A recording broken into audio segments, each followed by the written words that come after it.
when my daughter was about 2 years old. She stopped being interested in books, which was really surprising because for as long as we could remember, the 2 years, she loved stories. She would devour and climb up in our laps just to hear story after story after story. And yet, there were a few things that triggered us to wonder if she needed glasses. My wife was 4 when she got her first pair, and so we were kind of on the lookout with Vera as well. And so we ended up in an office like this. Actually, this office. And through a series of tests, believe it or not, on a 2-year-old, we determined that she did need glasses. And it was a remarkable day. That first day she put on her first pair of glasses, the first thing she did was looked into a mirror. And whether it was the first time in her entire life or the first time in a while, she saw her reflection clearly, and she lit up with joy. And for the next days and weeks even, we sat down again and she began to devour books as stories that she had memorized came to new life. She had a brand new perspective and a brand new outlook on life as these stories leapt off the page and the colors and the illustrations filled her eyes. And in that same way, Jesus transforms the life of a man born blind. John tells us the story in John chapter 9 as he points us to who Jesus is.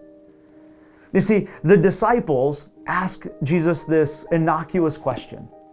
They simply ask, Jesus, was it this man or his parents who sinned that he should be born blind? And maybe that seems like a weird question for us. But in Jesus' day, they believed that somebody who was born with an infirmity or a birth defect, it was the cause. There was blame to be placed, whether on them or on their family. And so the disciples ask the basic question. But Jesus answers it in a totally new way. You see, it isn't about placing blame.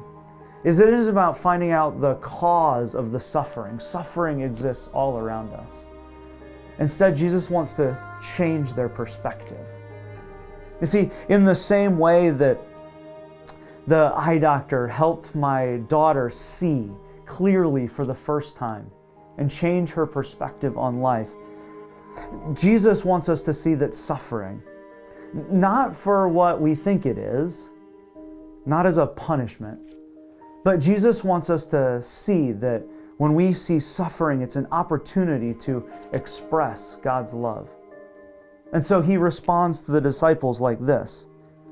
You see, he says, neither this man nor his parents sinned, but this happened that the work of God might be revealed in his life. As long as it is day, we must do the work of him who sent me. Night is coming when no one can work. While I am in the world, I am the light of the world. He switches the understanding here for a moment. He moves from blindness to light. Darkness, the understanding of not knowing or not seeing, into sight or light, the idea that we can see clearly, that things have been revealed. And so in the story then, Jesus takes mud or dirt and spit, saliva, and he puts it on the man's eyes and tells him to go wash. And what had never been there before is now there. A man that had never seen now can see. Light floods into his eyes.